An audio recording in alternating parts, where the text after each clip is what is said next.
Hey, welcome to Books on Books. I'm Books, and the book that I just read was Brave New World by Aldous Huxley.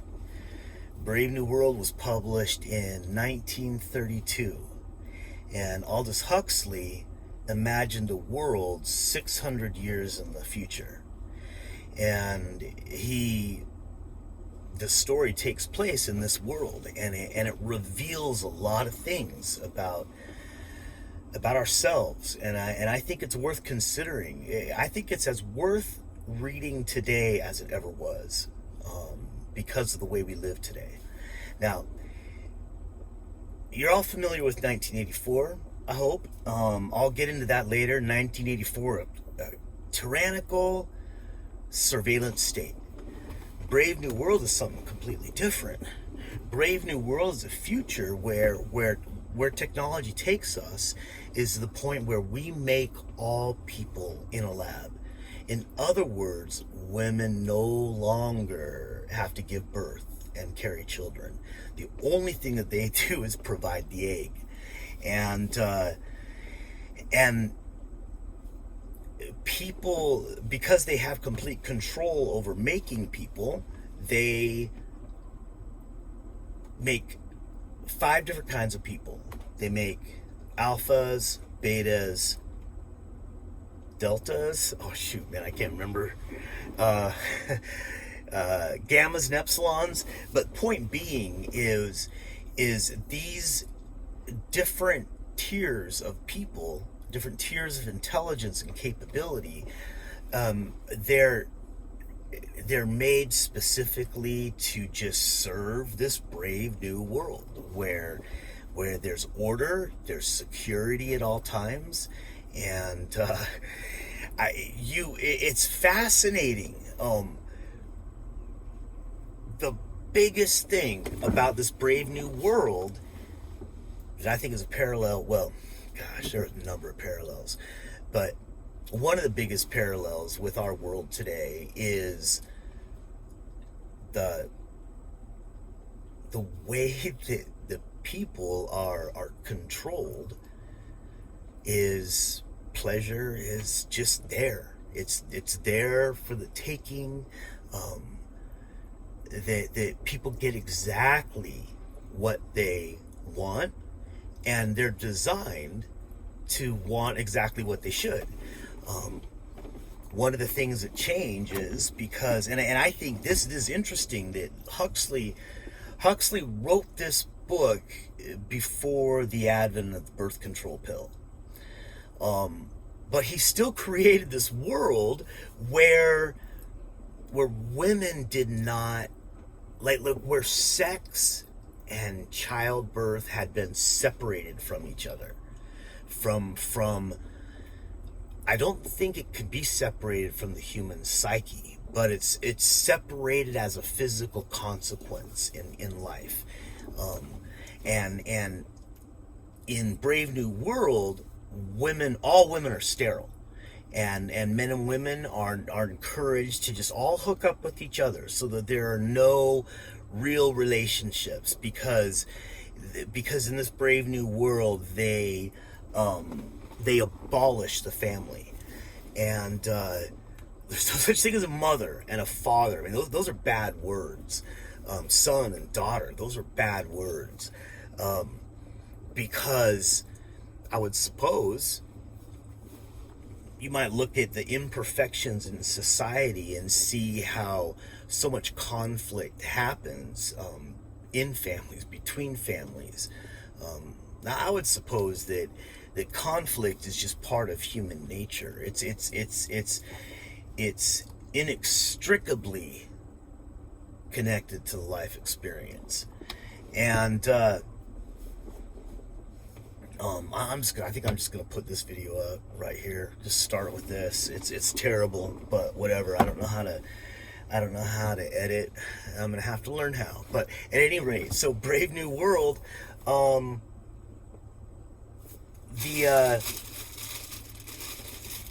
so in this world where people, where sex and relationships, they just aren't even, they're not connected. The uh, sex is pleasure. It's a form of pleasure, and it's encouraged. And this is what's crazy is it's encouraged from youth. Like from the very, like when little children, part of their conditioning is to engage in what they call erotic play. And it's to remove any, like like in society there cannot be any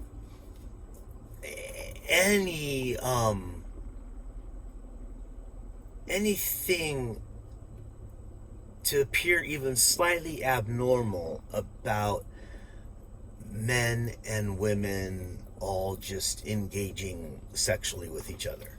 And obviously what the rules that have governed humanity always, and have governed the relationships between men and women always, come down to children. Sex leads to children. Children need to be cared for. Children are always best off growing up in a family environment. And so we have all kinds of behaviors that have been our human behaviors for millennia, which are instinctually specific to that relationship between men and women. And here we are in the last generation, we've completely changed that, because we have all kinds of birth control now. And so in fact, since I was since I was in my 20s, I know that the women around me, many of them had been on birth control to regulate their hormones, their cycle. They've been on birth control since they were 13 years old, and I think that we have yet to begin to unravel the damage that does to the human psyche. So anyways, getting back to Brave New World, now, so here's this world where, and people, they live, that no one gets old. You're just designed to, you become an adult, and you're an adult, and then you die. And you never get sick. You die, I think it's at 68 years old, somewhere around there. You never get sick. Population is always under control. And but the thing is, there's still wild parts of the world. Wild parts of the world where people still live as people have always lived. And there's something missing from this Brave New World. You can tell it's missing. That there's something about the human spirit that's gone. There's it's terrifying.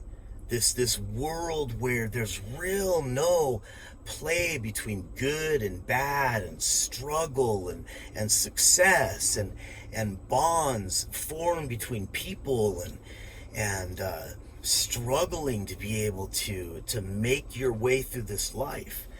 Now, I would venture to say that the question that has to be asked is there eternal purpose to the struggle that we experience in this life?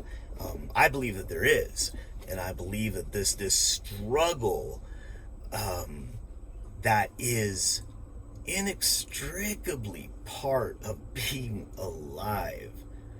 Look, death is coming for all of us. Life is a struggle, and that is essential. Somehow that is essential to each of us. I think that happiness and joy are absolutely contingent on having experienced sadness and sorrow. And anyways, getting back to Brave New World, so this is the condition, but you can already see that okay, on the surface they're saying that this world, this life is a life of security safety, everyone's fed. Now I'm forgetting the three tenets. I wish I had the book here with me, but I still might post this. So the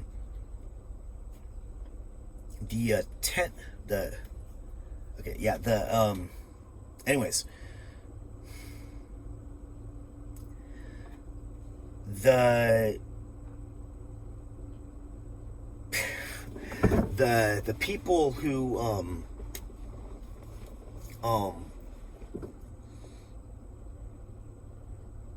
sorry, that's the nature of my mind. Poop, thoughts go different places. All right, coming back to it. So what happens is, much of the story is about this trip that this couple, now people aren't really couples, but they're all like kind of hooking up with each other, and they have all these loose relationships with each other, and sex is part of it.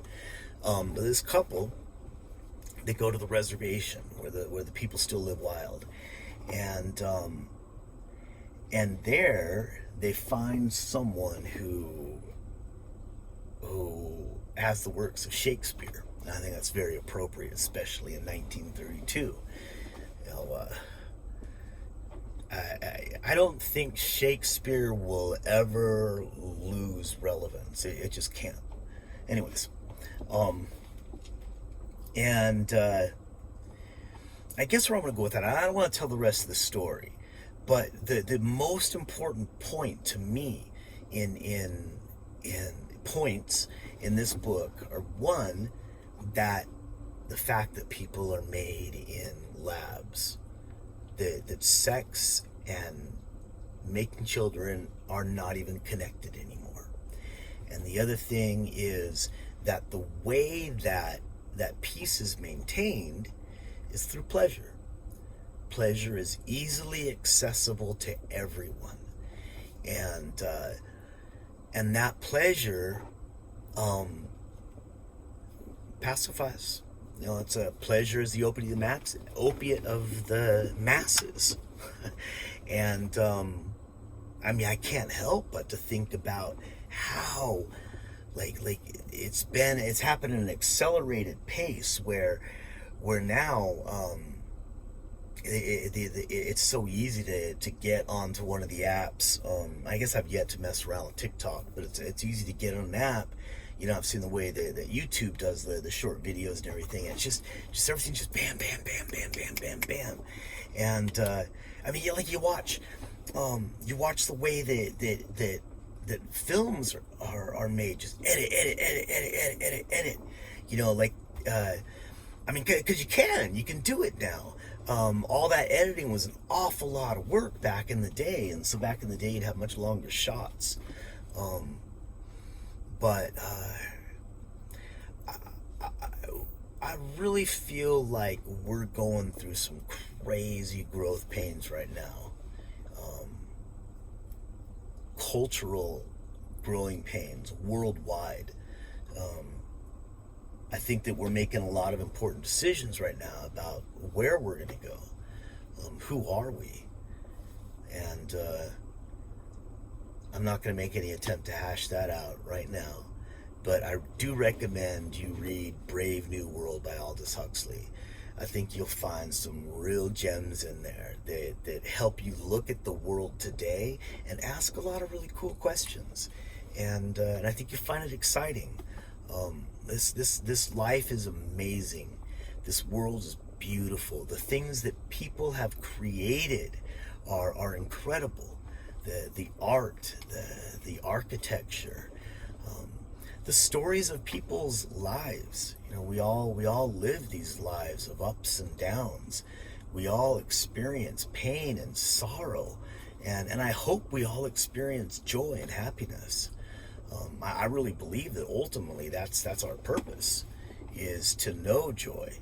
And that's the whole reason why we go through the things that suck. But if we work through them well, all of those things will work out to our good.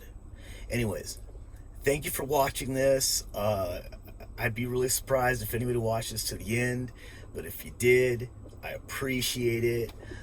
Like everybody else says, hit the like button, subscribe, share it, if it's interesting to you. And until next time, this is Books on Books, and I'm Books. Peace.